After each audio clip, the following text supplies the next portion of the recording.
प्यारे बच्चों, 3D geometry के 5वें पार्ट में आपका एक बार फिर से स्वागत है। आज के पार्ट में हम बात करेंगे एंगल बिटवीन टू लाइन, दो रेखाओं के मध्य का कोण। ये भी काफी इम्पोर्टेंट है और आपको ये चीजें मैं जो पहले चैप्टर किया था 13 चैप्टर वेक्टर स्पेस, उसमें बता चुका हूँ। वही चीज रिपीट होगी तो वहां से भी आपको फायदा मिलेगा। देखिए, मैं टॉपिक लिख रहा हूं, एंगल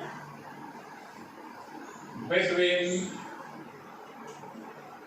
टू लाइन्स, दो रेखाओं के मध्य का कोण, दो रेखाओं के मध्य का कोण। तो दो रेखाएं आपके मान लेते हैं, ये दो रेखाएं पहली और दूसरी। अब दो रेखाओं के मध्य का कोण, सबसे पहले ये समझना होगा आपको कि जो ये दो रेखाएं हैं ये आपकी स्पेस में है।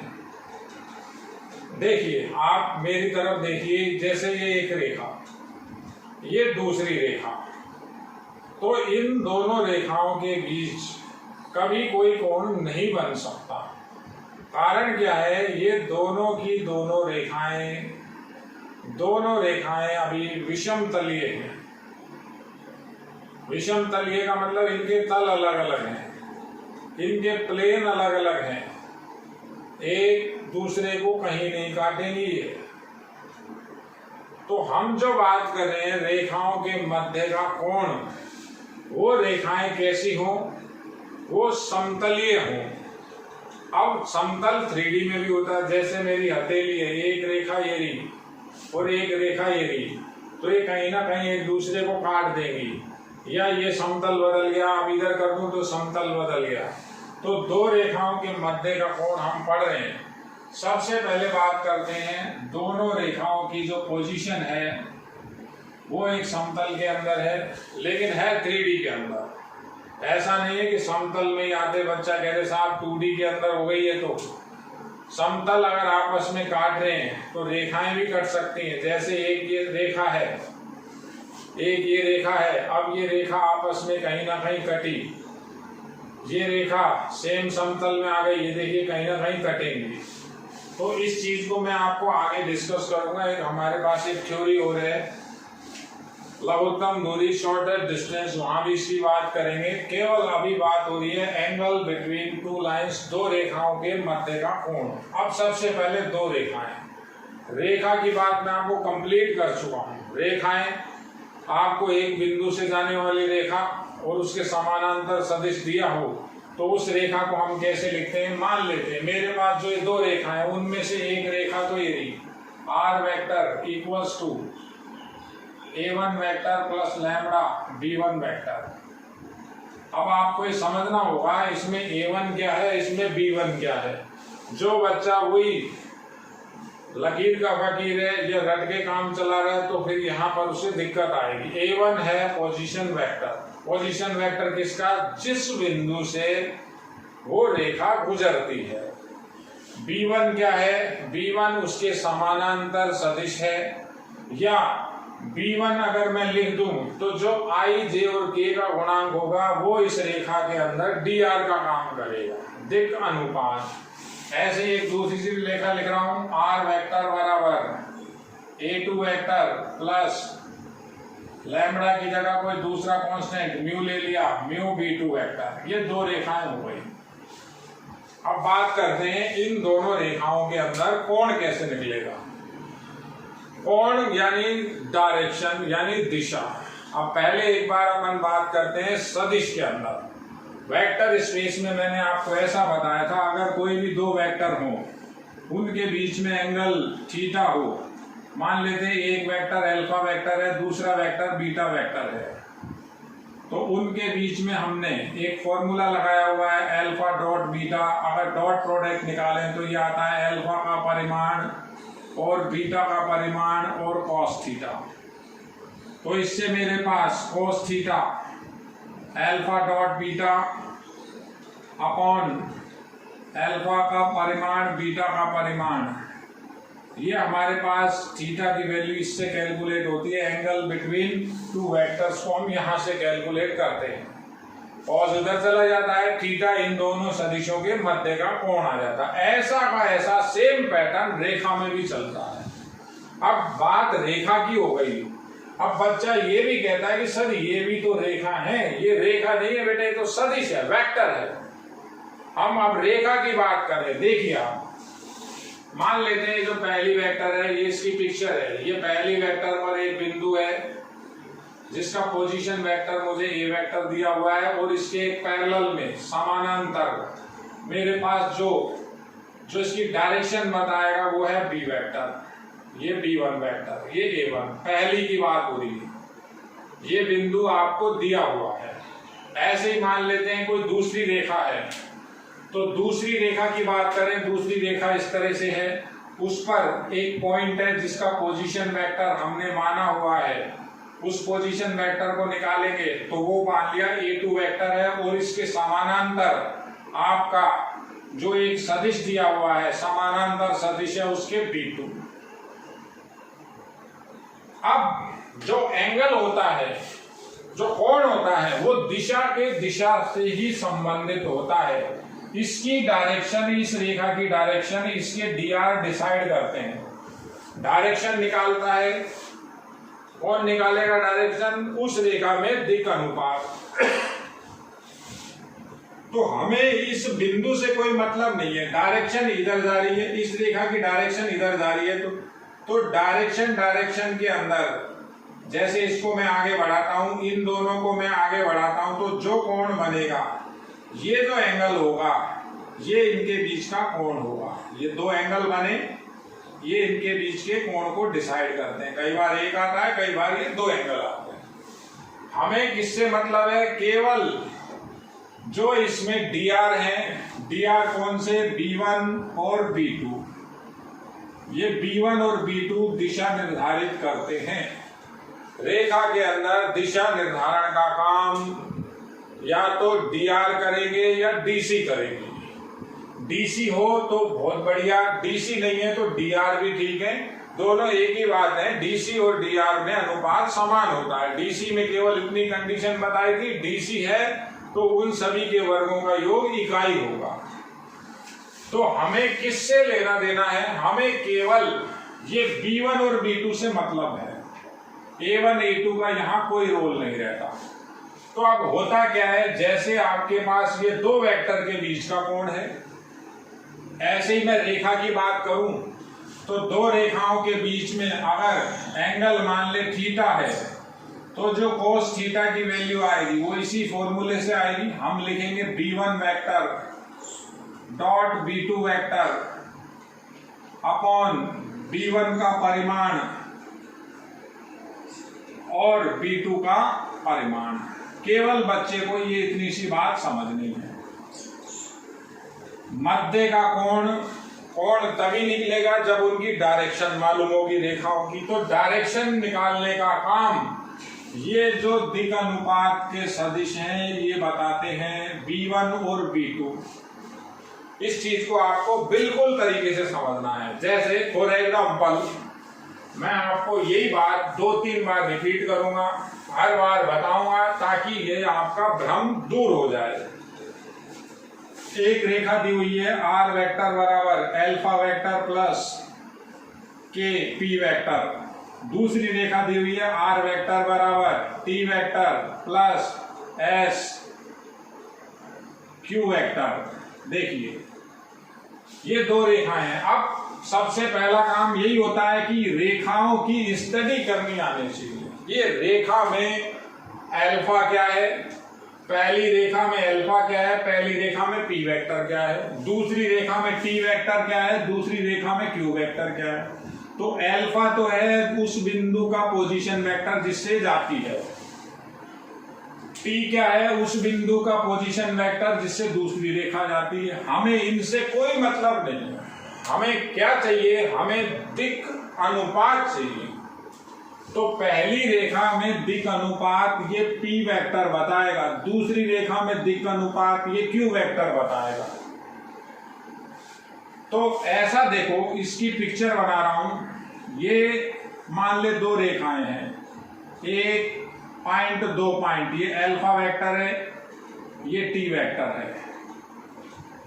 अब इस अल्फा के समानांतर एक सदिश दिया हुआ है पी वेक्टर। ऐसे ही इसके पैरेलल में भी एक वेक्टर दिया हुआ है, इस रेखा के पैरेलल में भी एक वेक्टर दिया हुआ है। वो पैरेलल वेक्टर क्या है? क्यू वेक्टर है। तो ये जो P और Q के बीच में जो भी कोण बनेगा, जो P और Q के मध्य का कोण होगा, P और Q को जब हम आपस में मिलाएंगे, कहीं बढ़ाएंगे, तो जो कोण होता है वो इन दो रेखाओं के मध्य का कोण होता है।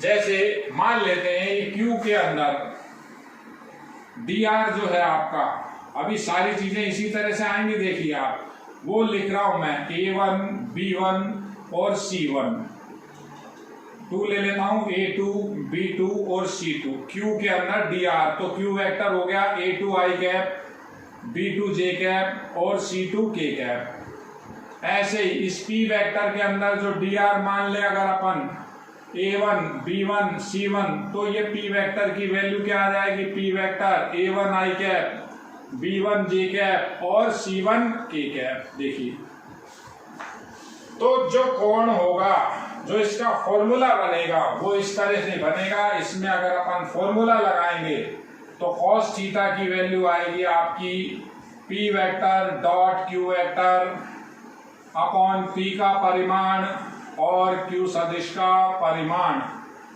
ये सदिश रूप में लिखा हुआ है। देखिए, लिया कहां से? ये हमने वेक्टर से लिया है।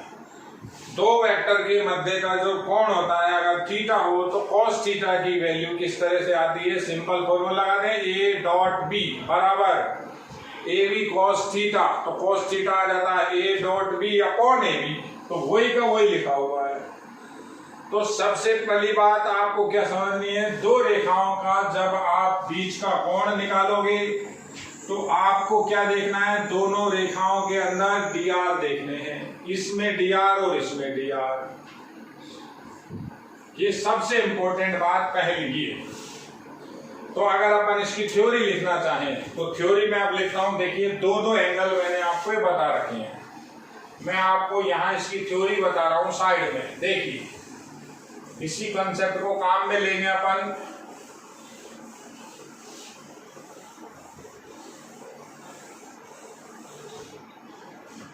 मैं लिख रहा हूं, देखिए, यदि रेखा, पहली रेखा R वेक्टर, R फिक्स है, फिक्स ही रहेगा। R वेक्टर की value A1 vector plus lambda B1 vector, और दूसरी रेखा R वेक्टर बराबर A2 vector plus mu B2 vector. ये दो रेखाएं हैं, तो इनके मध्य का कोण क्या होगा? जहां मैं ऐसा भी मान रहा हूं B1 वेक्टर की वैल्यू और B2 वेक्टर की वैल्यू, अब आप कुछ ही लीजिए, इसको ऐसा ले लिया A1 i cap, B1 j cap और C1 k कैप। अब ये B1 और ये B1 में बहुत फर्क है। ये B1 वेक्टर है, वो कोई कांस्टेंट है। अगर, या फिर आप इसको ऐसा लिखिए, इसको यहां लिखते हैं हम Q वेक्टर। देखिए, इसको मैंने लिख दिया P वेक्टर, इसको मैंने लिख दिया Q वेक्टर। तो आपका P वेक्टर ये मान लिया और Q वेक्टर मैंने ये ले लिया। तो अब Q को ऐसा लिख रहा हूं A2 i cap, B2 j cap और C2 k कैप। अर्थात मतलब क्या है? अर्थात रेखाओं के दिक् अनुपात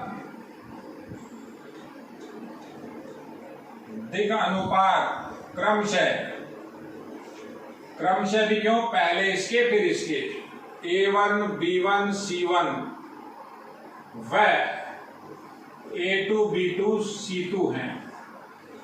मैंने बताया था दिक् अनुपात में कोई ब्रैकेट नहीं लगेगा, तो उनके जो बीच का कोण होगा cos थीटा, वो cos थीटा आप किस फॉर्मूले से लिखेंगे? वेक्टर का सिंपल सा फॉर्मूला है, ये लिखा हुआ है P vector dot Q vector करेंगे अपॉन परिमाण का भाग देंगे, P वेक्टर में परिमाण और Q वेक्टर में परिमाण। अब बच्चा ये कहता है कि सर ये A1 और A2 का क्या काम है, इनका कोई काम नहीं है, हमें केवल इन दोनों से मतलब, ये दोनों क्या बताएंगे, दिशा। दिशा को कौन बताएगा, dr बताएगा या dc बताएगा। अभी हमारे पास इसको dr मान के काम कर रहे हैं, अगर तो dc होगा तो परिमाण कैसा हो जाएगा, इकाई हो जाएगा। अब इसका देखते हैं अपन कार्तीय रूप। कार्तीय रूप किस तरह से लिखेंगे, कार्तीय रूप बहुत इंपॉर्टेंट टॉपिक है, इसको आपको समझना है। सूत्र में कुछ भी नहीं है, वही का वही सूत्र है, सिंपल फॉर्मूला है जो वेक्टर के अंदर दो सदिशों के मध्य का कोण निकालते हैं, वही का वही दो रेखाओं के मध्य का कोण है। केवल और केवल यहां से जब आप उठाओगे तो A1 और A2 का कोई रोल नहीं है, इनके पोजीशन वेक्टर का कोई रोल नहीं है। रोल किसका है, dr का, दिक् अनुपातों का, पहली रेखा में दिक् अनुपात और दूसरी रेखा में दिक् अनुपात। कार्तीय रूप लिखिए, देखिए कैसे लिखेंगे। कोस थीटा की वैल्यू, तो P वेक्टर की वैल्यू क्या आएगी, A1 i cap, B1 j cap, C1 k cap का डॉट प्रोडक्ट करोगे आप, किससे करेंगे, A2 i cap, B2 j cap और C2 k कैप। नीचे परिमाणों का वर्ग जैसा अपन ने वेक्टर में लिखा, A1 square, B1 square, C1 square. दूसरे के अंदर A2 square, B2 square, C2 square. देखिए आप अब डॉट प्रोडक्ट करें तो I1, J1, J dot J1, K dot K1, तो क्या बचेगा आपके पास, किस तरह की आपकी कार्तीय फॉर्म आएगी। तो कार्तीय फॉर्म को मैं यहां लिख रहा हूं, समझिए आप। कार्तीय रूप, कार्तीय रूप क्या बना आपका, cos थीटा की वैल्यू, जो cos थीटा की वैल्यू बनी यहां से A1 A2 plus B1 B2 और plus C1 C2 upon under root A1 square, B1 square, C1 square, A2 square, B2 square, C2 square. बिल्कुल क्लियर। देखिए अगर आप ये लगाएंगे तो इसमें आपको क्या करना है, सीधे के सीधे दिक् अनुपात देखने दोनों रेखाओं के dr। मान लेते हैं पहली रेखा है उसमें dr लिखे हुए 2 3 4 फर्स्ट के अंदर, और सेकंड रेखा के अंदर dr -1 2 और 3 है, तो इनके बीच का जो कोण होगा cos थीटा बराबर, ये फॉर्मूले पे चलेगा। अब बच्चा कहता है कि मैं सर वेक्टर फॉर्म छोड़ के आना चाहता हूँ, वेक्टर फॉर्म लिखना चाहता हूँ, तो वेक्टर फॉर्म में ऐसे बनेगी, P और Q ये वेक्टर फॉर्म लिखी हुई है।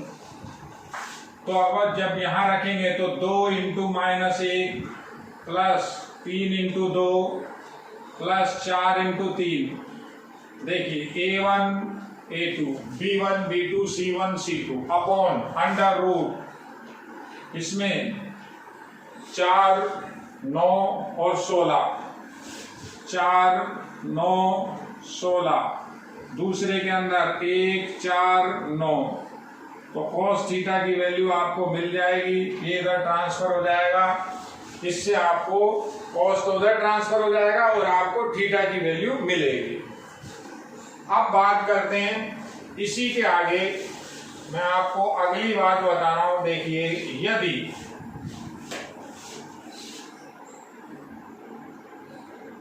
रेखा में DC दिए गए हों,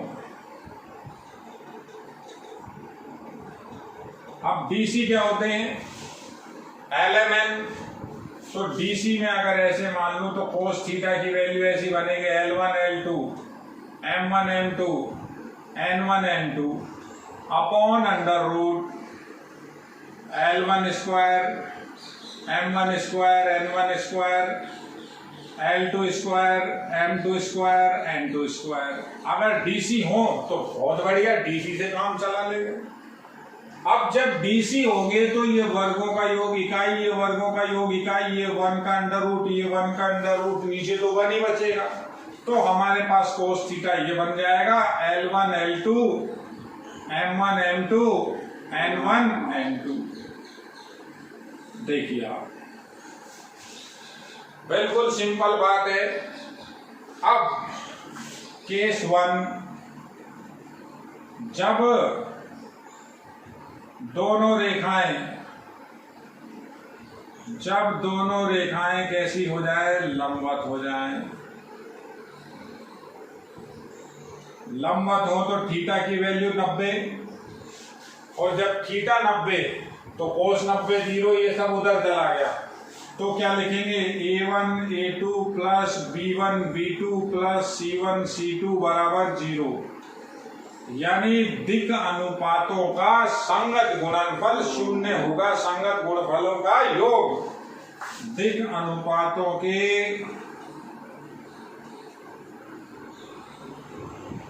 संगत गुणनफलों का योग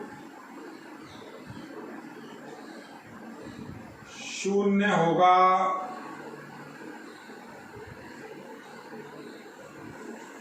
देखिए आप, बिल्कुल सिंपल टॉपिक है, बिल्कुल आसान चीज है, समझने की बात है। आगे एक बात और इसी के अंदर,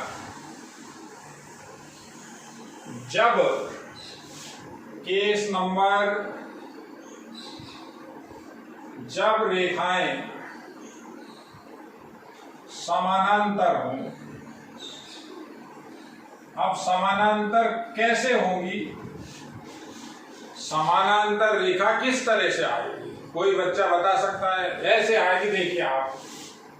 तो R वेक्टर पहली रेखा तो ये हो जाएगी A1 vector plus lambda B, R vector बराबर A2 vector plus mu B vector, ये वेक्टर, ये समानांतर रेखाएं। जो दिक् अनुपात है वो समान अनुपात में होंगे।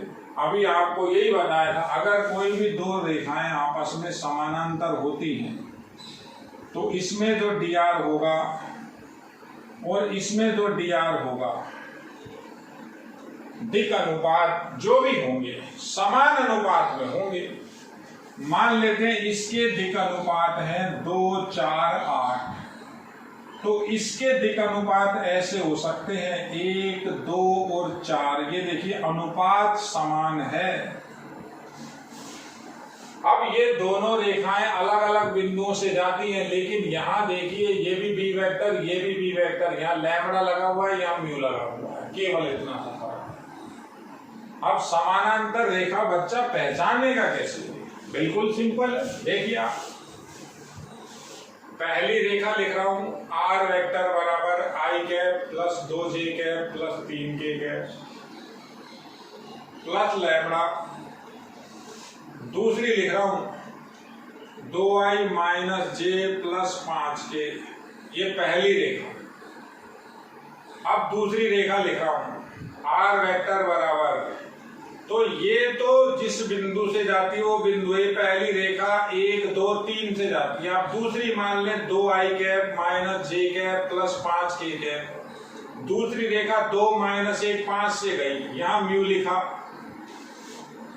अब समान अनुपात, इसमें दिक् अनुपात है 2 माइनस 1 5, और यहां जैसे दिक् अनुपात है आपका 3 6I कैप माइनस का 3J कैप प्लस का 15K कैप। अब देखिए इसमें से अगर अपन 2 कॉमन ले लेते हैं तो 2 कहां जाएगा, 3 लैम्बडा, 3 म्यू हो जाएगा ये। तो इसमें से मैं 3 कॉमन ले लेता हूं, 3 कॉमन लिया तो 2 बचेगा, या 1 बचेगा, यहाँ 5 बचेंगे। तो क्या कंडीशन आएगी, देखिए आप, R वेक्टर बराबर 2I minus J plus 5K और 3 म्यू, 3 कॉमन ले लिया तो 2I कैप माइनस का J कैप प्लस का 5K कैप। तो ये कोई नया नाम दे दिया, R वेक्टर बराबर 2I minus J 5K cap, इसको नया नाम दे दिया S। S अचर है, लैम्बडा अचर है, म्यू अचर है। तो 2i माइनस जे प्लस 5k। देखिए ये बी वेक्टर है, ये बी वेक्टर है। इसमें देखिए ये रहा वो बी वेक्टर और ये रहा वो बी वेक्टर। तो जब रेखा लिखी हुई मिलेगी आपको तो वो ये नहीं कहेगा कि समानांतर है कि नहीं है, आपको देखते समझना पड़ेगा। ये दोनों रेखाएं लिखी हुई हैं, देखिए ये लिखी और ये नीचे लिखी, दोनों समानांतर है। तो समानांतर रेखा में दिक् अनुपात समानुपाती होते हैं। अब समानुपाती कैसे करेंगे? तो समानांतर की कंडीशन लिख रहा हूं नीचे ही, ये समझते जाइए आप। सब चीजें आपको बेटा नोट्स में मिलेगी। ये लंबवत की कंडीशन थी। सेकंड केस में जब रेखाएं समानांतर हो तो A1 बटा A2 बराबर होगा B1 बटा B2 के और बराबर होगा C1 बटा C2 के। केवल मैंने जो आपको एक छोटी सी बात बताई, ये सारा का सारा काम वेक्टर वाला काम है। जैसे दो सदिशों के बीच का कोण निकालते हैं वैसे ही दो रेखाओं के बीच का कोण आता है। वहां हम क्या देखते थे, वो भी सदिश था। अब ये सदिश में हमें दिशा देखनी थी। रेखा में दिशा कौन बताता है? dr। dr कहाँ मिलते हैं? किसी भी रेखा के अंदर कोई भी रेखा लिखो आप, r वेक्टर बराबर m vector plus lambda t vector. तो जो ये t सदिश है, जो ये t सदिश है, इसमें i, j और k के जो गुणांक होंगे वो इस रेखा के दिक् अनुपात हैं। मैं लिख देता हूं, t वेक्टर में i, j कैप व k कैप के गुणांक इस रेखा के dr होंगे। डीसी भी हो सकते हैं अगर उनके वर्गों का योग 1 हो तो ये एक बार आप समझिए। मैं इसके ऊपर फिर आपको क्वेश्चन बताता हूं। देखिए बेटा,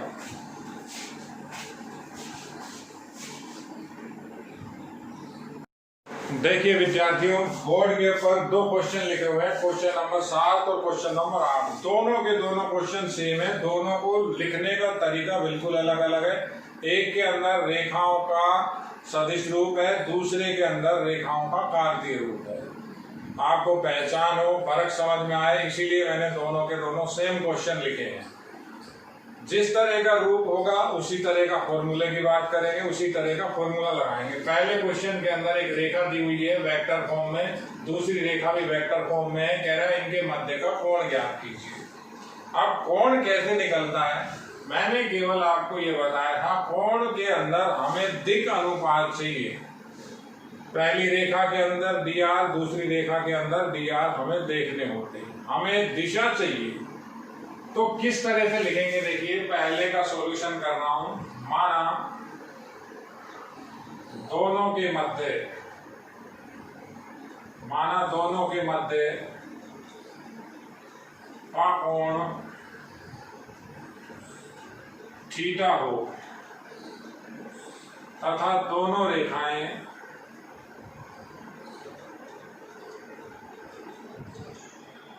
अब रेखाओं का रूप बता दीजिए आप एक बार। दोनों रेखाएं r वेक्टर बराबर a vector plus lambda b vector व r वेक्टर बराबर c vector plus mu d vector के रूप में हैं। तो cos थीटा बराबर, देखिए मैंने इनका रूप लिख दिया। मैंने अब नए शब्दों को काम में ले लिया, मैंने नए टर्म को काम में ले लिया। इसीलिए कहता हूं कि रटने का काम नहीं है। देखिए रूप लिख दिया, a plus lambda b c plus mu d vector. तो जो दिक् अनुपात होंगे, जो डायरेक्शन होगी, वो इसमें b वेक्टर और इसमें d वेक्टर को लेना है। तो cos थीटा का फॉर्मूला क्या बनेगा?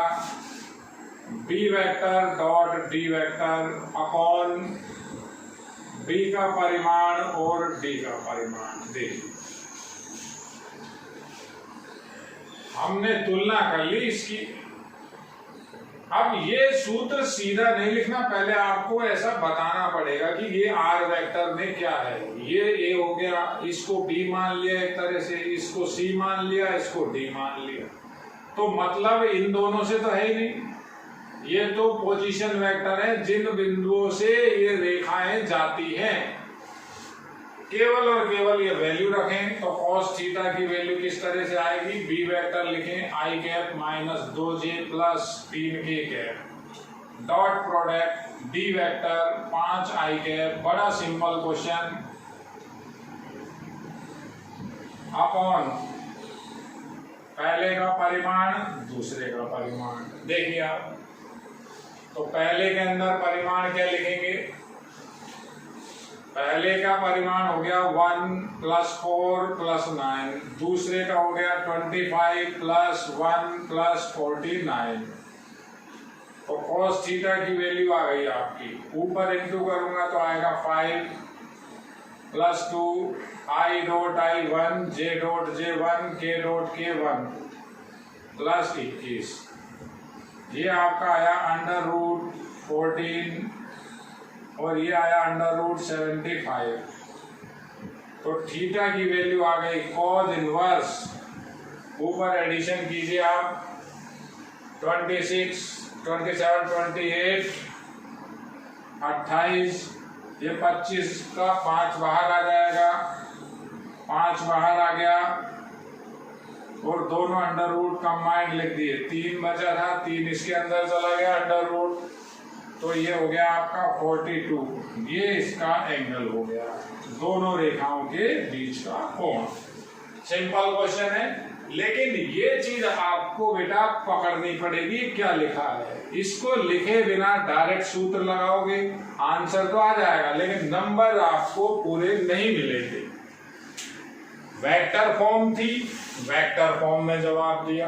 अब उधर देखिए आप, ये क्वेश्चन आपका कार्टेशियन फॉर्म में है, कार्तीय रूप में है। कार्तीय रूप का सूत्र बताऊंगा, कार्तीय रूप से तुलना करूंगा, यही आंसर आएगा, क्योंकि दोनों की दोनों सेम लाइन है। इसके अंदर दिक् अनुपात समझिए, 1 - 2 3। देखिए आप बोर्ड पे 1 - 2 3, इस रेखा में दिक् अनुपात, इसमें 1 - 2 3। इस दूसरी रेखा के दिक् अनुपात देखिए 5 - 1 7। यहां देखिए 5 - 1 और 7, सेम चीज है, टर्म चेंज है, फॉर्म चेंज है, रूप बदल गया। तो वहां किस तरह से जवाब देंगे, जैसा सवाल वैसा जवाब। तो यहां का सॉल्यूशन क्या लिखेंगे, पहली लाइन यही, माना दोनों रेखाओं के मध्य का कोण थीटा हो, लिखना है, ऐसा कंपलसरी है। अब ये रेखाएं x - x1 / a1, y - y1 / b1, z - z1 / c1 व x - x2 / a2, y - y2 / b2 और z - z2 / c2 रूप में क्रम से दी गई हैं, क्रम से दी गई हैं। बच्चे इस तरह से लिखते हैं, a1 बराबर इतना, b1 बराबर इतना, c1 बराबर इतना, a2 इतना, b2 इतना, c2 इतना। बेटा वो तो बिल्कुल ही गलत है। आपने a1 b1 c1 a2 b2 c2 तो उसको बताया नहीं, आप लिख कैसे सकते हो, आप कंपेयर कर सकते हो, आप तुलना कर सकते हो। इस तरह से काम करना है, जैसे मैं आपको बता रहा हूं ऐसा ही आपको नोट्स में मिलेगा। नोट्स को बारीकी से सावधानी से उतारना है, वीडियो लेक्चर देखिए, केवल समझिए। तो cos थीटा की वैल्यू क्या लिखेंगे, a1 a2 b1 b2 c1 c2 / under root a1 square b1 square c1 square और under root a2 square b2 square c2 square. देखिए आप वही का वही काम यहाँ चल रहा है, यहाँ डॉट प्रोडक्ट का इनटू कर दिया था, ये आ गया था। अब वहां पर आपको वैल्यू रखनी है, तो सिंपल है, cos थीटा की वैल्यू अब लिखिए a1 की वैल्यू 1, a2 की वैल्यू 5 प्लस -2 -1 प्लस, देखिए आप ये का ये काम यहाँ कर रहा हूं, ये -2 और ये -1 ही है, ये -2 -1 सही है बिल्कुल। और ये लिखा आपने 3 और 7, नीचे अंडर रूट, पहले में a1 square b1 square c1 square, तो 1 का स्क्वायर 1 4 9, दूसरे के अंदर 25 प्लस 1 और प्लस का 7। देखिए अब नेक्स्ट लाइन आपकी ये लाइन बन गई, यहां से अगली लाइन ये रही, cos थीटा की वैल्यू आ जाएगी 5 प्लस 2 प्लस 21। देखिए 5 to 21, ये हो गया 14 और ये हो गया 75, तो थीटा की वैल्यू आ गई 28, ये 5 बाहर आ जाएगा, ये 42 हो जाएगा cos इनवर्स, और ये इसका आंसर। देखिए दोनों के दोनों बिल्कुल सिंपल क्वेश्चन है, question number 7 and question number 8। अब इसी के अंदर आपको अब किस तरह के क्वेश्चन मिलेगा, अब वो कहेगा कि दोनों रेखाएं लंबवत हैं, लंबवत हैं तो उसमें कोई अचर देगा, उसका मान ज्ञात कीजिए। जैसे कह रहा है रेखा इतने व इतने, यहां ऐसा करेगा वो, जैसे इस 3 की जगह उसने यहां पर P लिख दिया,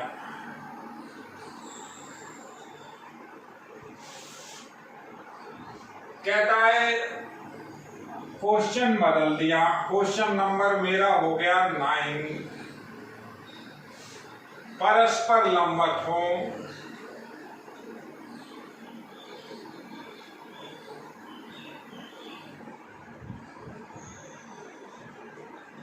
तो P का मान ज्ञात करो।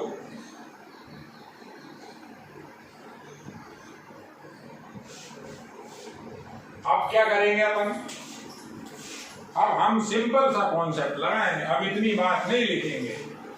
दोनों रेखाओं के मध्य का कोण 90 डिग्री हो गया, लंबवत रेखाएं हो गई। हम अब क्या बताएंगे, ये आपको चीजें लिखना आनी चाहिए, भाषा समझ में आनी चाहिए। भाषा अगर बच्चा नहीं लिख रहा है वहां, या डायरेक्ट उसको आंसर दे रहा है, तो बेटा नंबर कटेंगे आपके। नंबर नहीं कटवाने, किसी भी कंडीशन में आपको आधा नंबर भी नहीं कटवाना है। किस तरह से लिखेंगे, देखिए सॉल्यूशन। मैंने लंबवत की कंडीशन अभी बताई थी आपको, जब लंबवत है तो ये cos थीटा में थीटा की वैल्यू 90, ये सब उधर चला जाता है। दिक् अनुपातों के संगत गुणनफलों का, यानी संगत गुणनफलों का योग 0 होगा। तो मैं ऐसा लिख रहा हूं क्योंकि दोनों रेखाएं परस्पर लंबवत हैं, अतः दिक् अनुपातों के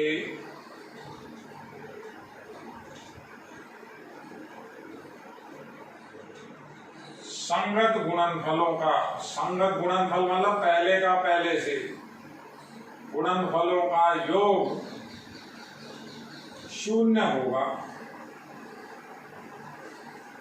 सूत्र भी नहीं बताऊंगा, ऐसा भी नहीं लिखूंगा A1 A2 B1 B2 C1 C2, फिर वो सारी चीज बतानी पड़ जाएगी। तो मैं ऐसा लिख रहा हूं,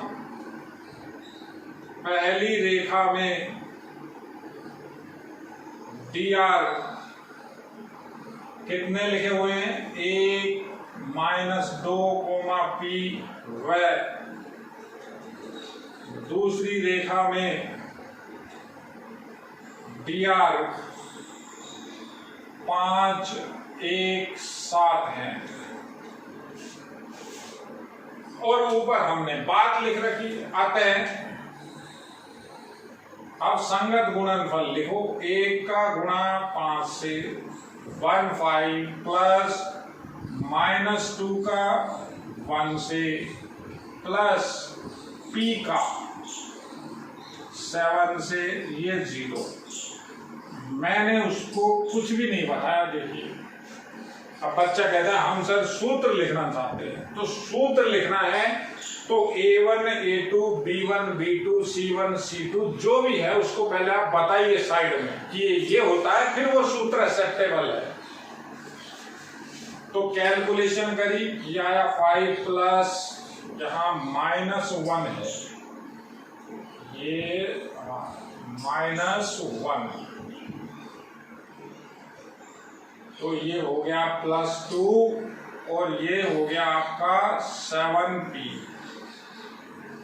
0। देखिए dr का गुणनफल 0 होता है, संगत दिक् अनुपातों का गुणनफल 0, लंबवत की कंडीशन है। तो 7 इक्वल्स टू -7p, p की वैल्यू आ गई -1। अब p बराबर -1 रख दें तो ये रेखाएं आपस में लंबवत है। ये आपको बात बहुत तरीके से समझनी है। ऐसा ही इसमें भी ऐसा आ सकता है, ये का यही क्वेश्चन यहां जैसे मैंने p की वैल्यू लिखी थी, तो अगर यहां पर p लिखा हुआ है फिर कह देगा लंबवत है, तो भी आपको ये लिखना है। सेम ये रहा, इसका रिजल्ट भी ये रहा इस क्वेश्चन का। कह दे कि ये दो रेखाएं परस्पर लंबवत हैं, तो p ज्ञात कीजिए। तो भी आपका ये क्वेश्चन ये हो गया क्वेश्चन नंबर 9। तो कितने क्वेश्चन बना लोगे? क्वेश्चन का कोई अंत नहीं है। बच्चे की अगर थ्योरी पे कमांड है, थ्योरी क्लियर है, कॉन्सेप्ट बिल्कुल क्लियर है, कैसा भी क्वेश्चन आ जाए आप करोगे। और ये तो बिल्कुल सिंपल क्वेश्चन है, ये क्वेश्चन बेहद आसान है, समझिए। देखिए ये क्वेश्चन नंबर 9 और ये क्वेश्चन नंबर हो गया आपका 10। देखिए बेटा